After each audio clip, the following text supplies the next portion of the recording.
Question number 21. The volume of drop of water is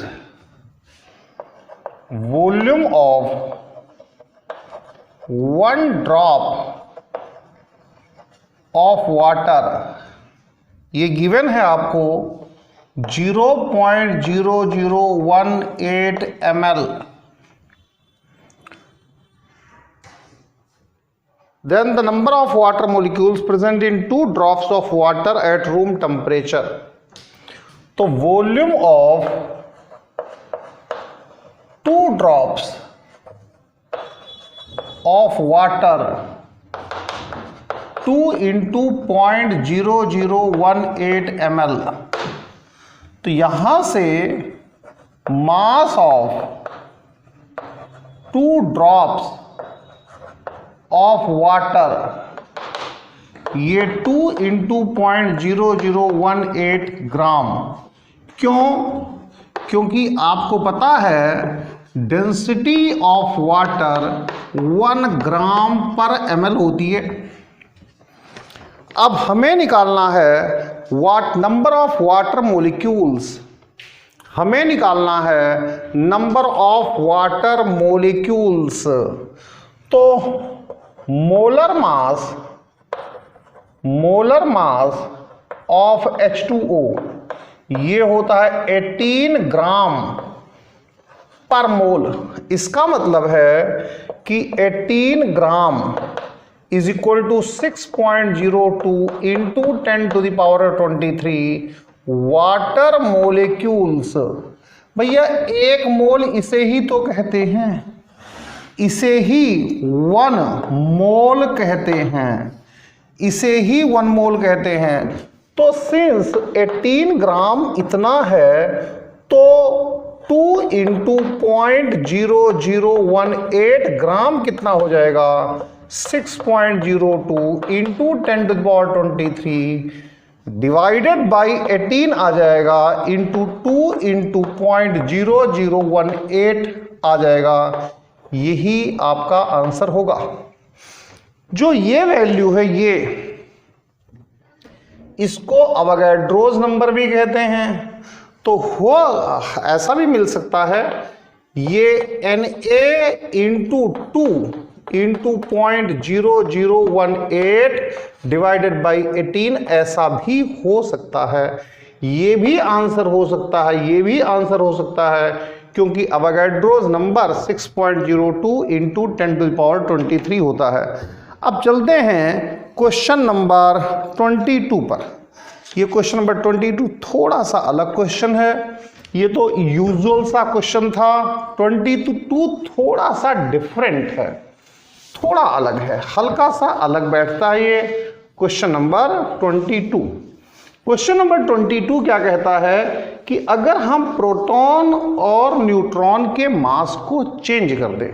मान लो हम proton और neutron के मास को चेंज कर दें.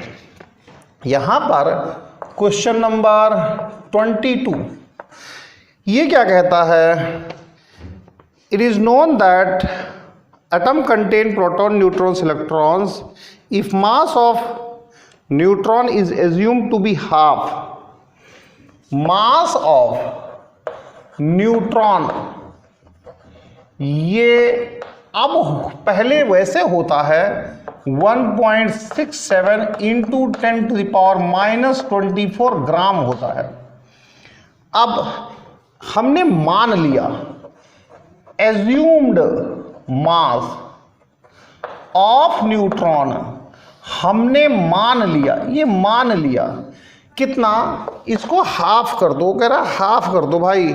If the mass of neutron is assumed to be half, 1.67 into 10⁻⁻24 का आधा कर दो, हाफ कर दो.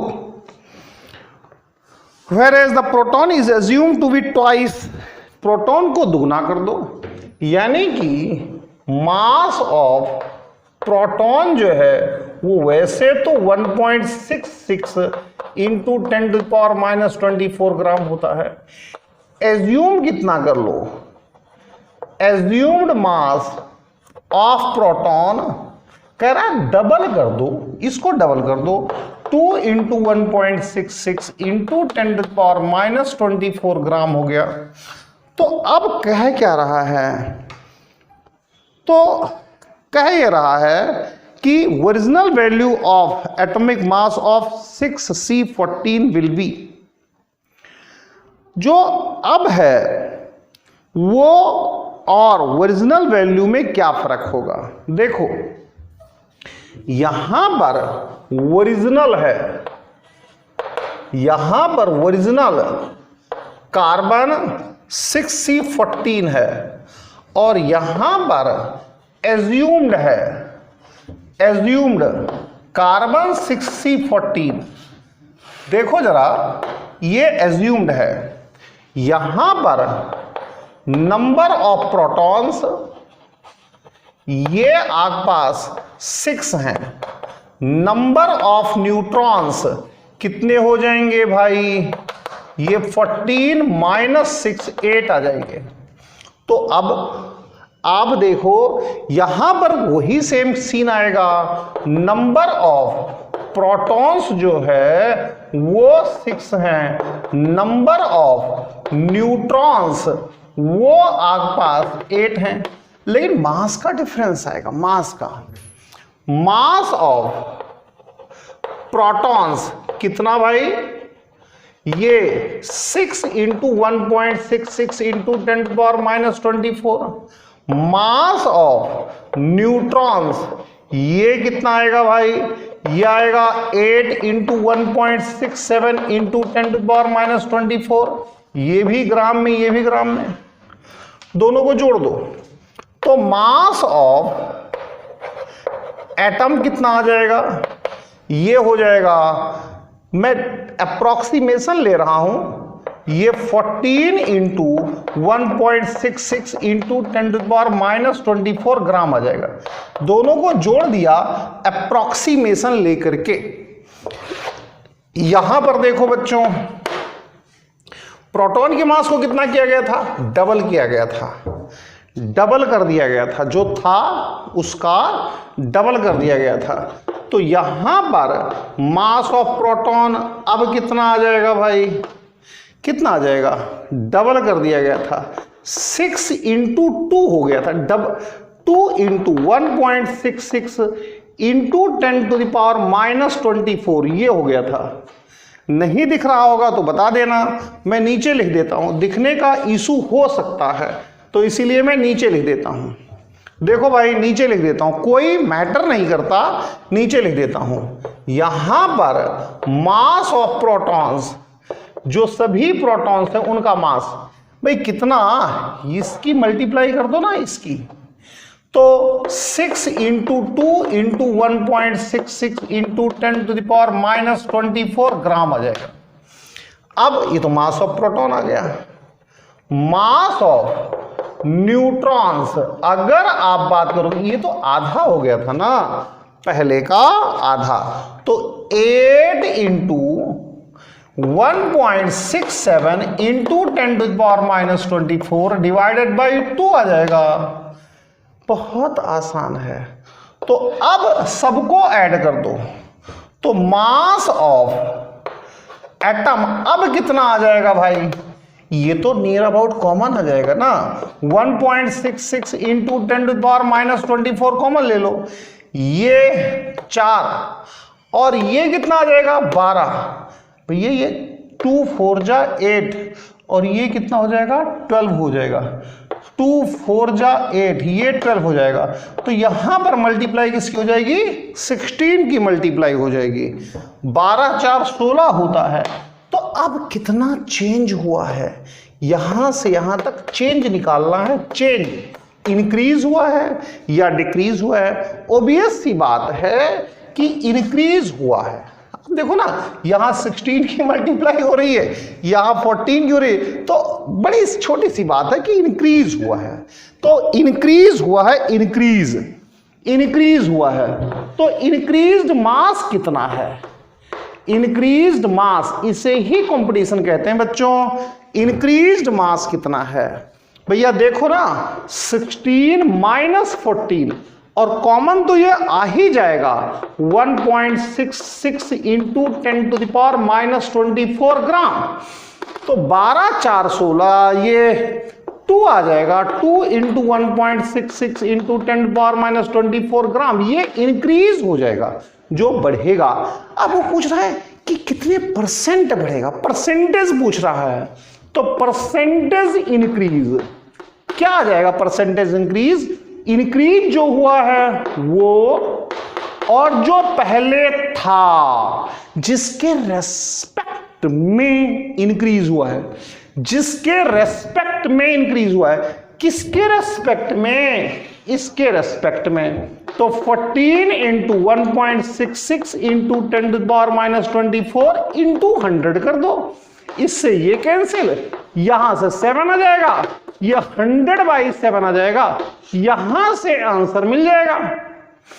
तो केवल छोटी छोटी बातें हैं 6ठी 7वीं 8वीं स्टैंडर्ड की, मैं तो ज्यादा मानता ही नहीं, हो सकता है मैं गलत हूं, लेकिन मैं इसे ज्यादा कुछ मानता नहीं हूं। क्वेश्चन नंबर 23 पर चलते हैं, क्वेश्चन नंबर 23 पर चलते हैं कि क्वेश्चन नंबर 23 क्या कह रहा है। चलिए देखते हैं ये 23 क्या कहना चाहता है भाई। क्वेश्चन नंबर 23, क्वेश्चन नंबर 23, ये 23 क्या कहना चाहता है। क्वेश्चन नंबर 23 देखते हैं, क्वेश्चन नंबर 23 क्या कहना चाहता है। Common salt obtained from sea water contains 8.775% NaCl by mass. कितना है भाई, सी वाटर में जो NaCl है वो इतना है, तो the number of units of NaCl present in इतने ग्राम ऑफ सॉल्ट, तो मास ऑफ इम्प्योर सॉल्ट जो समुद्र से निकला वो कितना है, 25 ग्राम है भाई, 25 ग्राम। तो मास ऑफ प्योर NaCl कितना, 8.775% है। 100 इंटू 25, 25 चौका 100, तो 8.775 अपॉन 4 क्या आ जाएगा, ग्राम आ जाएगा। तो ये मास ऑफ प्योर NaCl आ गया। अब एक बड़ी अजीबोगरीब बात पूछ रहा है यहां पर, ये पूछ रहा है नंबर ऑफ फॉर्मूला यूनिट्स। अब ये फॉर्मूला यूनिट्स आपको क्लियर नहीं होगा, ये सीधी सच्ची बात है कि फॉर्मूला यूनिट क्लियर नहीं होगा। तो इसकी कॉन्सेप्ट देखो कि इसकी कॉन्सेप्ट क्या है। कॉन्सेप्ट ये है बच्चों कि Na+ और Cl- ऐसा कुछ होता है, इसके बीच में आयनिक फोर्स होता है, आयनिक फोर्स, और इसी को हम 1 फॉर्मूला यूनिट कहते हैं, 1 फॉर्मूला यूनिट कहते हैं। इसी को हम एक फॉर्मूला यूनिट कह देते हैं, 1 फॉर्मूला यूनिट कह देते हैं। तो जरा देखो, नंबर ऑफ मोल्स, यहां ये आ जाएगा number of formula units divided by Avogadro's number Na, ये मास in gram upon molar mass. तो अब देखो आपको फॉर्मूला यूनिट्स निकालना है, number of formula units divided by Na, मास कितना है, ये रहा मास कितना है 8.775 डिवाइडेड बाई 4, फॉर्मूला मास 58.5 या मोलर मास 58.5। समझ में नहीं आया होगा तो देख लो भाई, molar molar mass of NaCl, Na का 23, Cl का 35.5, 58.5 यूनिट आएगी ग्राम पर मोल। इसी को यहां पर रखा है, नंबर ऑफ फॉर्मूला यूनिट्स निकल जाएंगे। इस तरीके से क्वेश्चन नंबर 23 भी फिनिश हो गया। 24 पर चलते हैं, 24 पर चलते हैं कि 24 क्या कहता है भाई। क्वेश्चन नंबर 24, हम चलते हैं क्वेश्चन नंबर 24 पर। Number of hydrogen atoms present in 25.6 gram of sucrose. देखो C12 H22 O11 है, पूछ रहा है number of hydrogen atoms 22H, balance है तो बैलेंस होते ही स्टोकियोमेट्री और स्टोशियोमेट्री लगा दो। Number of moles of C12H22O11 1/22, number of moles of H, अरे स्टोशियोमेट्री लगा दो भाई। मास कितना है 25.6 है, मोलर मास भी गिवन है 342.3 गिवन है यार, ये भी गिवन है और कमाल की बात है ये भी गिवन है। 1/22 number of H atoms upon Avogadro's number 6.02 into 10⁻23। Answer आ गया, कहीं कोई दिक्कत नहीं है। क्वेश्चन नंबर 25 पर चलिए, क्वेश्चन नंबर 25 पर कि क्वेश्चन नंबर 25 क्या कहता है। आप चलते हैं क्वेश्चन नंबर 25 पर। कैफीन, जो कॉफी पीते हैं ना, चाय पीते हैं, उसमें कॉफी चाय में कैफीन रहता है। Caffeine has molecular weight 194 if it contains 28.9% mass of nitrogen. Caffeine का मोलर मास गिवन है, मोलर मास ये गिवन है 194, ये गिवन है, हम कुछ नहीं निकाल रहे हैं। Percentage by mass of nitrogen ये भी गिवन है, ये गिवन है 28.9%, ये भी गिवन है, हम कुछ नहीं निकाल रहे हैं, कर रहे हैं। Number of atoms of nitrogen in one molecule of caffeine, number of atoms of nitrogen in one molecule of caffeine, ये आपको निकालना है। चलिए देखते हैं कितना आसान क्वेश्चन है। आपको पता चलेगा कि इससे आसान क्वेश्चन तो इस दुनिया में अब तक बना ही नहीं। हाँ, अभी पता चल जाएगा, कोई मामला ही नहीं है भाई। Caffeine caffeine caffeine, let formula of caffeine, ये जरा मैं निकाल दूं भाई होल्डर इसका। लेट फॉर्मूला ऑफ कैफीन, ये कैफीन का फॉर्मूला मान लो कि ये CAFFNX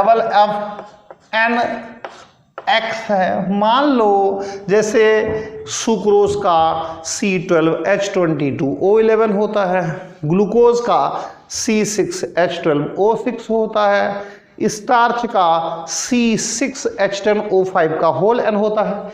इसे हमने मान लिया, ऐसा मान लिया, मानने में क्या बुराई, मान लो।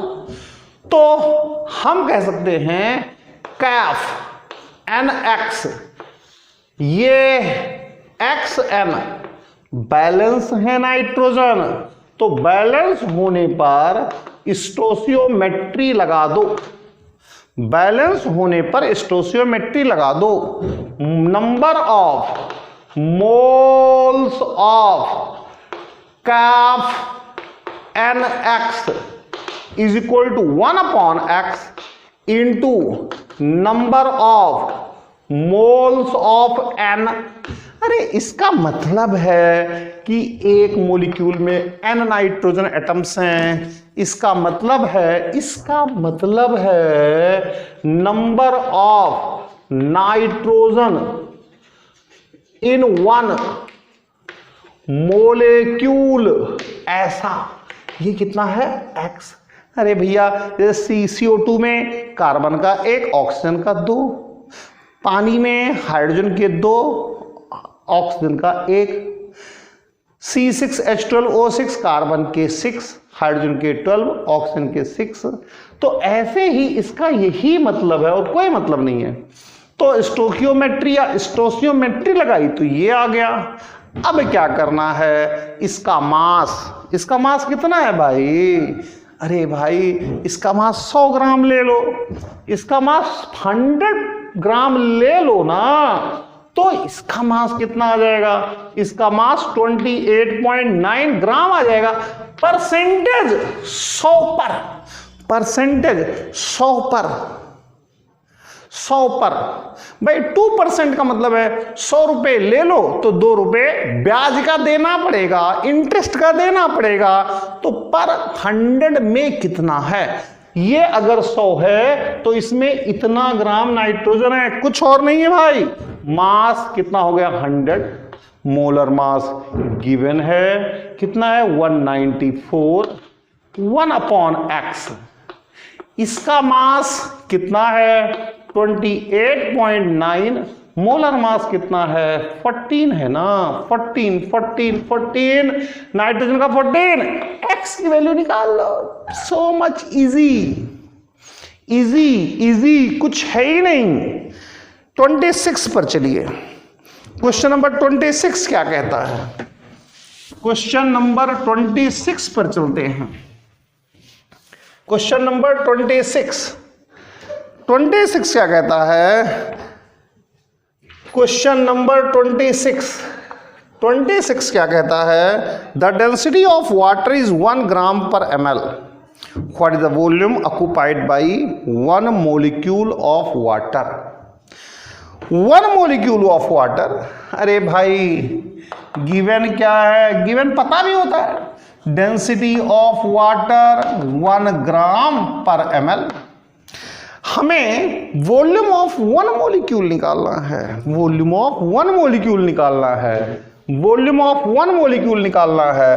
तो हमें निकालना क्या है, volume of 1 molecule of water, ये निकालना है। बड़ा आसान है, बहुत आसान है।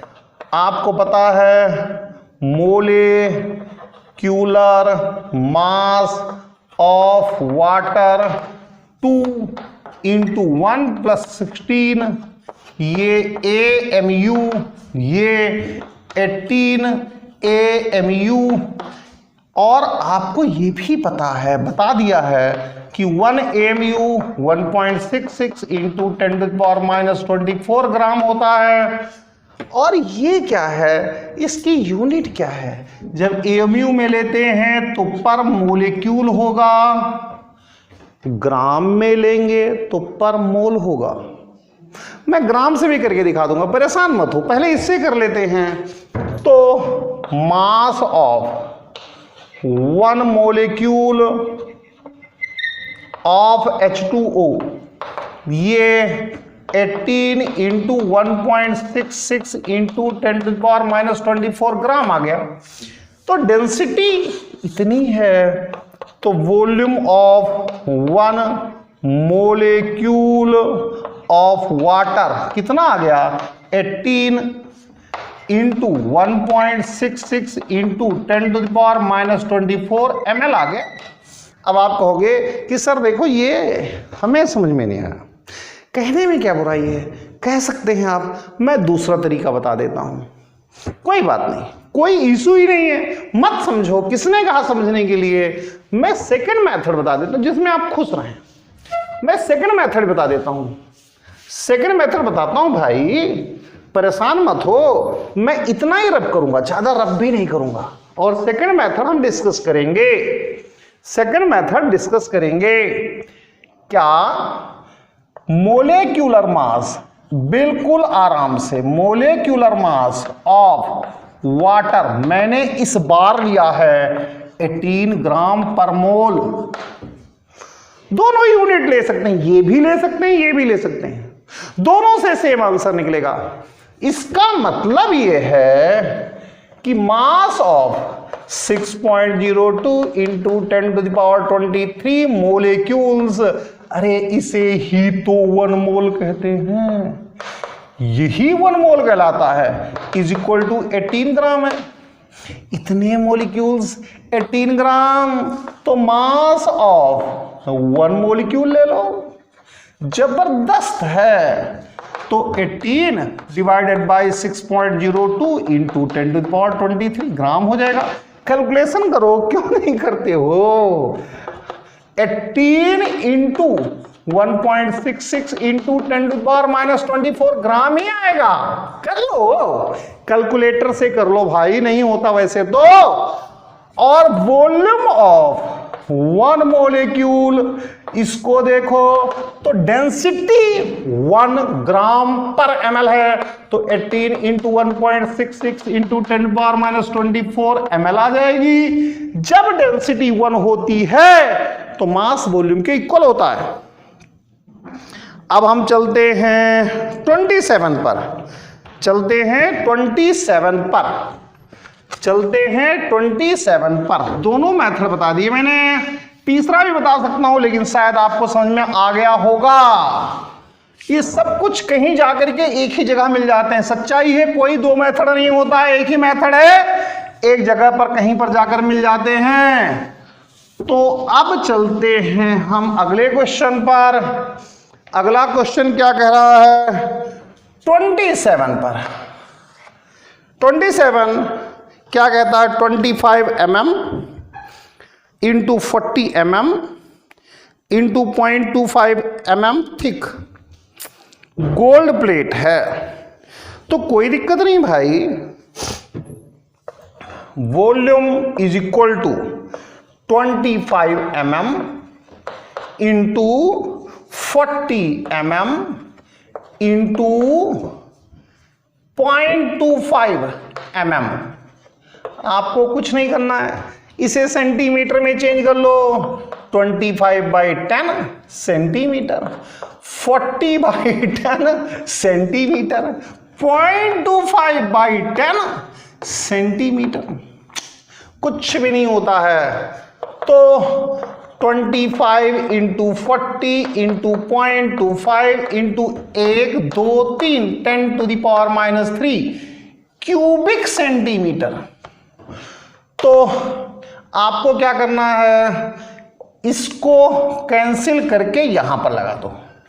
25 चौका 100 इंटू, अरे 25 चौका 100 हो जाएगा, 2.5 इंटू 10⁻³ क्यूबिक सेंटीमीटर। अब क्या करो, इस जीरो को खत्म करो, इसे भी खत्म कर दो। तो 25 इंटू 10⁻², अरे भैया इसको यहां ले जाओ, क्यूबिक सेंटीमीटर, 0.25 कर दो क्यूबिक सेंटीमीटर। ये वॉल्यूम आ गया, ये गोल्ड प्लेट शीट का वॉल्यूम आ गया। अब क्या है, डेंसिटी कितनी है? डेंसिटी ये गिवन है 19.32 ग्राम पर क्यूबिक सेंटीमीटर। तो 19.32 is equal to mass divided by volume. Volume कितना है? 0.25। तो मास कितना आ गया? 19.32 इंटू 0.25 क्या आ गया? ग्राम आ गया। अब आपको निकालना क्या है भाई? Number of gold atoms. इधर का रब करना पड़ेगा मुझे। नंबर ऑफ गोल्ड एटम्स निकालने हैं अब आपको कि नंबर ऑफ गोल्ड एटम्स कितने होंगे। चलिए गोल्ड एटम्स को चेक कर लेते हैं। तो गिवन है, क्या है गिवन?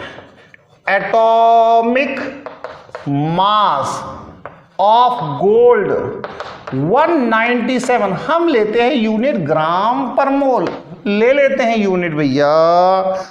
तो 197 ग्राम 6.02 इंटू 10⁻23 एटम्स हैं।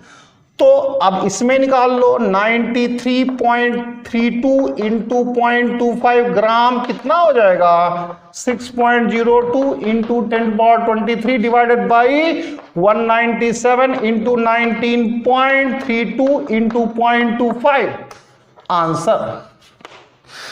क्वेश्चन नंबर 28 पर जितने भी डिस्कशन किए हैं अब तक 27 तक, उनमें सबसे अच्छा क्वेश्चन ये 28 है। जो भी डिस्कशन किया है मैंने अब तक उसमें सबसे अच्छा क्वेश्चन 28 है। इसको अच्छी तरह से समझिएगा क्योंकि इसी के बेस पर 29 है, इसी के बेस पर 30 है। चलते हैं 28 पर,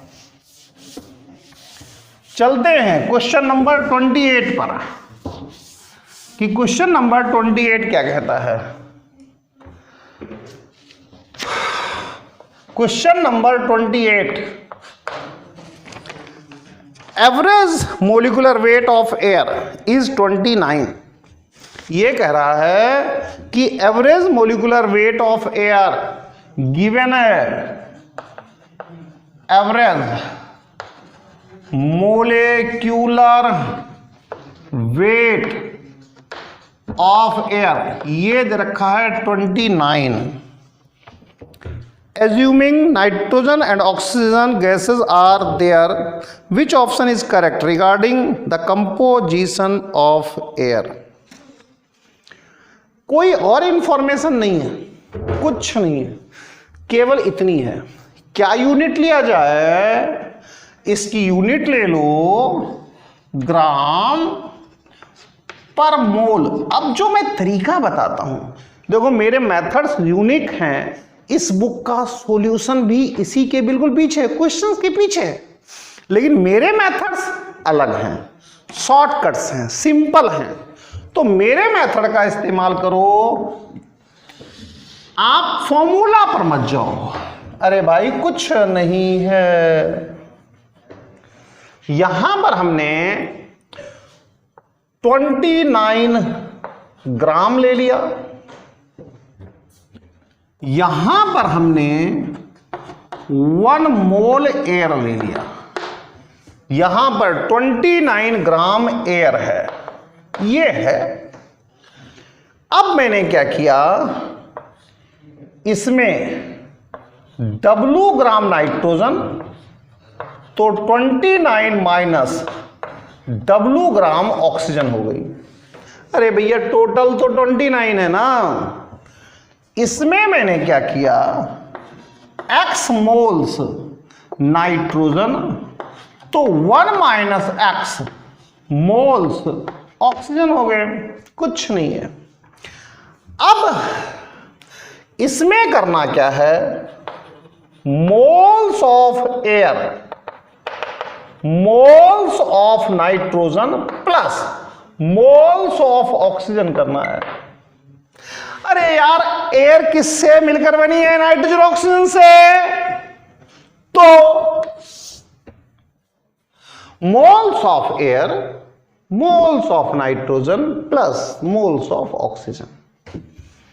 इसमें करना क्या है, इसमें करना है mass of air is equal to mass of nitrogen plus mass of oxygen. कुछ भी नहीं है, सब कुछ आसान आसान आसान ही होता है।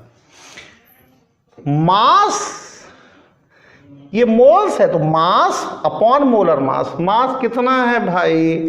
29 ग्राम है। मास अपॉन मोलर मास, मास अपॉन मोलर मास वैसे भी देख लो तो ये कितना है, 1 मोल ही तो है। Moles of nitrogen, mass upon molar mass, nitrogen का मोलर मास 28 होता है, मास अपॉन मोलर मास 32। एक इक्वेशन आ गई। यहां चलो, मास कितना है, कितना है, 29 है। मास निकालना है, मोल में मोलर मास की मल्टीप्लाई करो, x into 28 plus 1 minus x into 32। एक इक्वेशन यहां से आ गई। आपको शायद समझ में नहीं आया होगा, टेंशन मत लो। नहीं समझ में आया, कतई टेंशन मत लो। अरे भाई यहां पर लगाना है mole is equal to mass in gram upon molar mass. mm का मतलब है मोलर मास, तो इसका मास W, मोलर मास 28, इसका mass 29 minus W, molar mass 32। यहां पर लगाना है mass is equal to mole into molar mass. यही फॉर्मूला है, mm का मतलब मोलर मास। तो मोल x था, molar mass 28, mole 1 minus x था, मोलर मास 32। अब यहां पर W की वैल्यू आ जाएगी। आपको निकालना क्या है, मास परसेंटेज ऑफ नाइट्रोजन निकालना है, मास परसेंटेज ऑफ नाइट्रोजन निकालना है। तो 29 ग्राम में W ग्राम है, 29 ग्राम एयर में W ग्राम नाइट्रोजन है। तो 100 ग्राम में कितनी हो जाएगी, W अपॉन 29 इंटू 100। ये आंसर आ जाएगा, ये मास परसेंट आ जाएगा। मास percent of nitrogen 100 W upon 29। यहां पर चलो, एक मोल में, एक मोल एयर में नाइट्रोजन कितनी है, x मोल नाइट्रोजन है।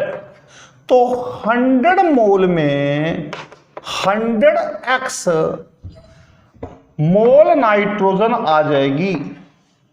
यही आंसर है। मोल परसेंट ऑफ नाइट्रोजन 100x आ जाएगा। अगर ये क्वेश्चन क्लियर है तो इसके जैसे 10 क्वेश्चन क्लियर हो जाएंगे।